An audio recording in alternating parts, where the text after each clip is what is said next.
Hi everyone. So as you can see, this video is about question and answer explanation in detail. So we are making it in different parts so that we can explain you in detail each and every question with the answer. So this is entirely about civil paper, which is paper 1, which has happened recently on 2nd of September this month. So we are covering all the questions. So if you are having any queries regarding any question, please do note or write it down in your notebook so that you can know the answers and you can have a recap of it.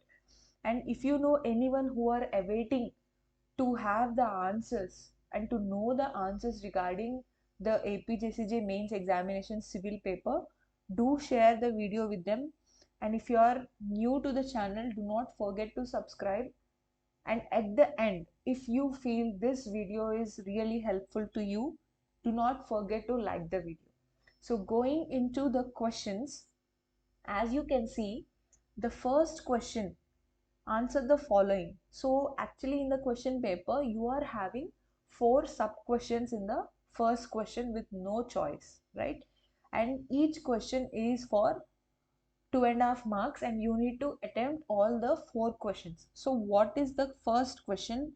In this video, as I said earlier, we'll be discussing 1A and 1B questions. The rest of the questions also will follow very soon. So this question is about what are contracts of guarantee and indemnity and what is the difference between them. So by reading this question, you will obviously come to a conclusion that this question is related to Contracts Act and they are asking about two scenarios, contracts of guarantee and contract of indemnity. And they are also asking what is the difference between them, like how do these both terminology differ. So before going into the question, let us evaluate how to write the answer for this question. So for the first one, you have to write the definitions for both the terms and the sections. So always remember, if you remember the sections perfectly, then only you write the sections. Otherwise, we strongly recommend you not to mention any section in particular if you are having doubt on it. So now if you go into the explanation part, we'll take it slow because a lot of people get confused between these two terms. So we'll take it a bit slow for your understanding. So now we'll discuss about guarantee. What is exactly a guarantee? So a guarantee is nothing but a promise made by a person. So a promise is made by a person to discharge the third person from liability. So this liability can be of his debt or can it be like some obligation to other party or anything. So here a person A is promising a person B that A will discharge B from B's liabilities, whatever it is, like debt or any obligation, to another party. That means B here is liable to another party, and A is promising B that A will remove B from that liability. So here A is called as surety, and A wants to relieve B from the liability. So here B is principal debtor and B is actually liable to C. Here C is the creditor. So the person giving the guarantee is called as surety, and this guarantee is being given to the creditor. So A is giving guarantee to creditor on behalf of principal debtor. So on whose behalf? Is the principal debtor's behalf. A wanted to give a guarantee to the creditor. So by this you can understand, in guarantee there will be 3 persons. And as I mentioned, those 3 persons are surety, principal debtor and creditor. And you can also define them individually by stating surety is nothing but who gives the guarantee,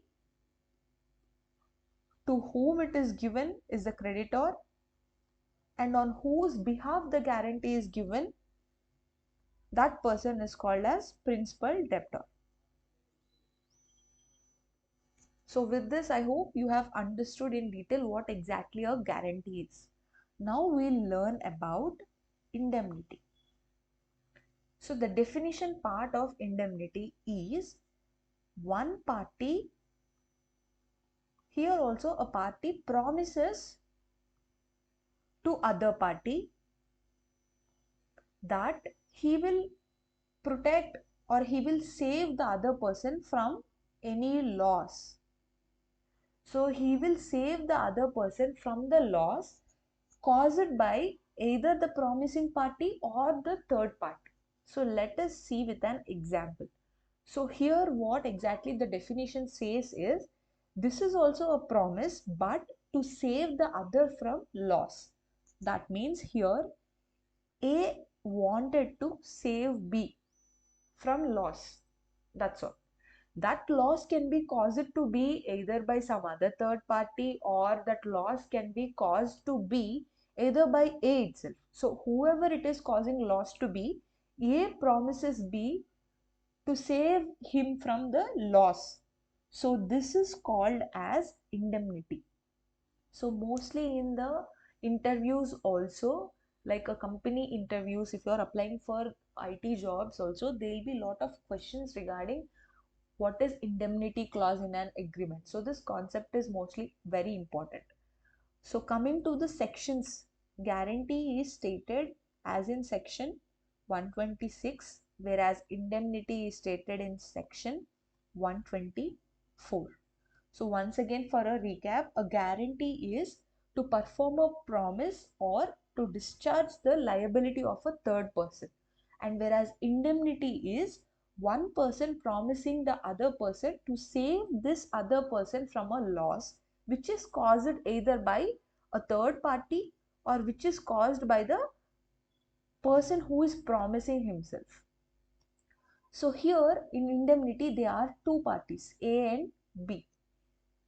So the person who is promising is called as indemnifier. That means in the example, A is called as indemnifier as he is promising to B that he will protect from the loss. And the person who is getting that right, who is being protected from that loss, is called as indemnity holder, which is none other than B.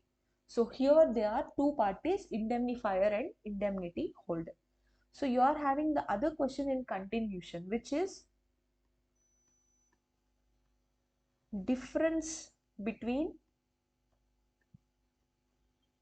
indemnity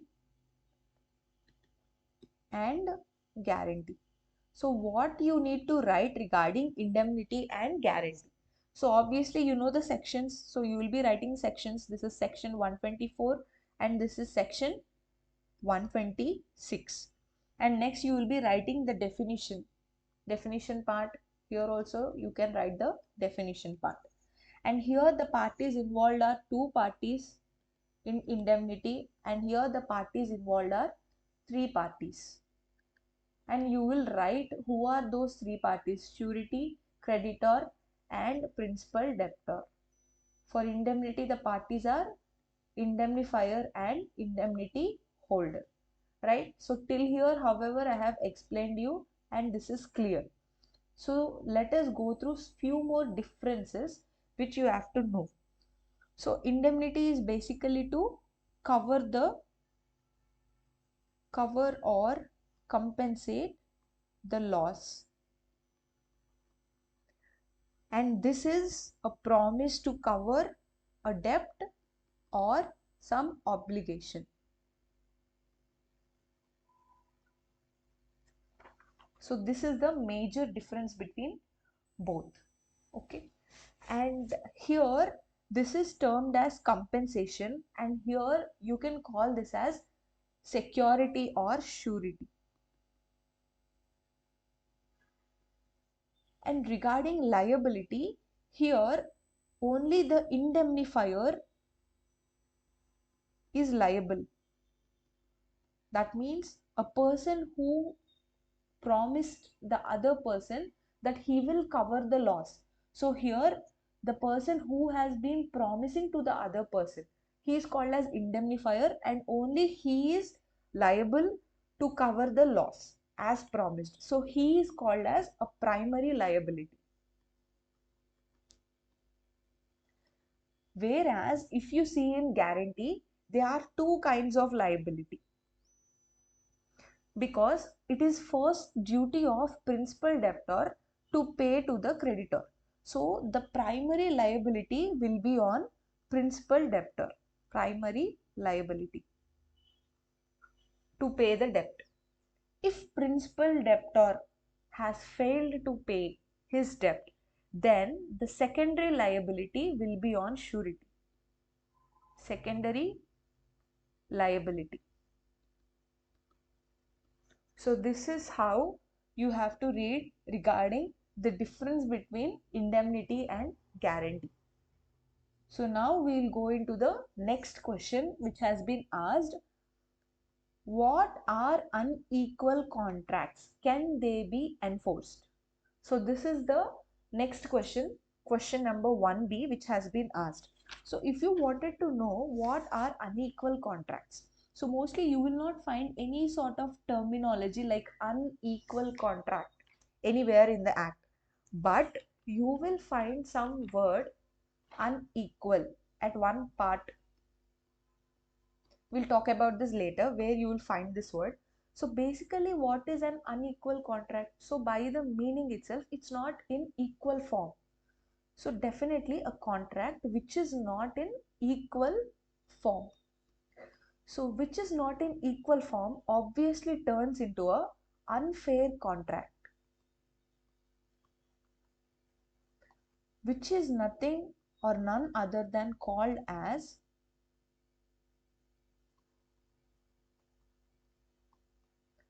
unconscionable contract. So unconscionable contract is nothing but where in the contract or the agreements you see mostly the imbalance of power. So suppose a contract is between two parties A and B, and most of the terms or conditions are in favor of only one party. Say for example, all the terms and conditions are in favor or they are in advantage of only one party called A, and these terms or conditions are not favoring the other party who is also a party to the contract, and they are not favoring the party B. So obviously this is an unequal contract form, which is an unfair contract, also being termed as unconscionable contract. So if you wanted to write a definition for this, you can write where the unequal contracts are also known as unconscionable or unfair contracts. You can see the imbalance of power or terms and conditions between the parties, and having taking the advantage of those terms and conditions adversely by only one party. So only one party is being benefited or taking the advantage of such contract. So in this, obviously the advantage of the weaker party is being taken. So there will be lack of understanding or bargaining or having knowledge regarding the terms and conditions of the contract. So the characteristics can be exploitative terms or unfair terms. So hidden terms and conditions can also favor one party, and lack of negotiation can also favor one party.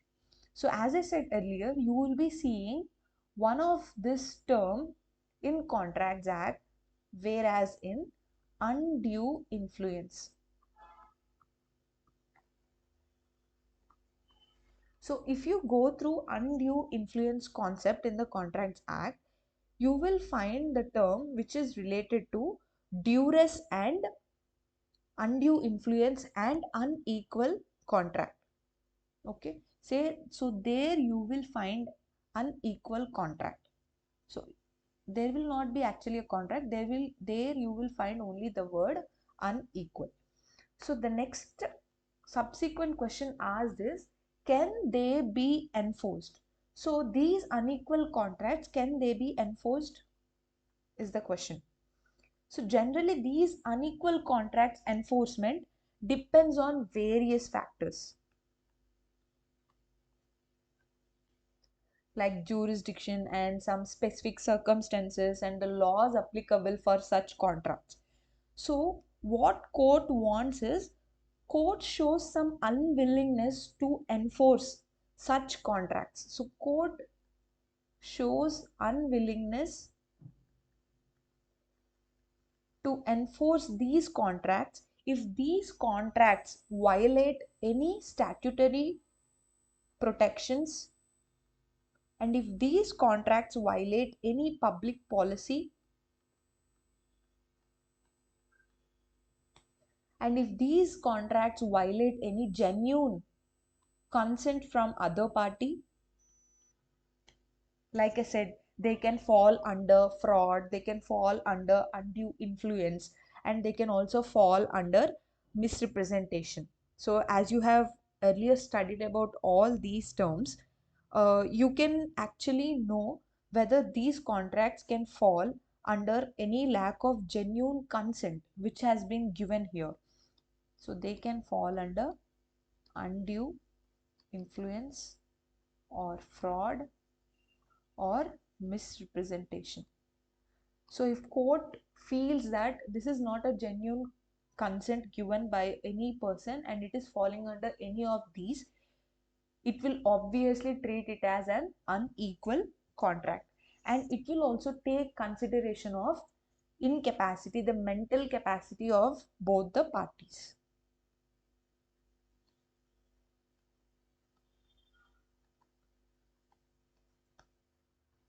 So this is all about unequal contracts, and they cannot be enforced if they are violating the below said characters or elements such as statutory protections, public policy, and they are not having any genuine consent from the parties.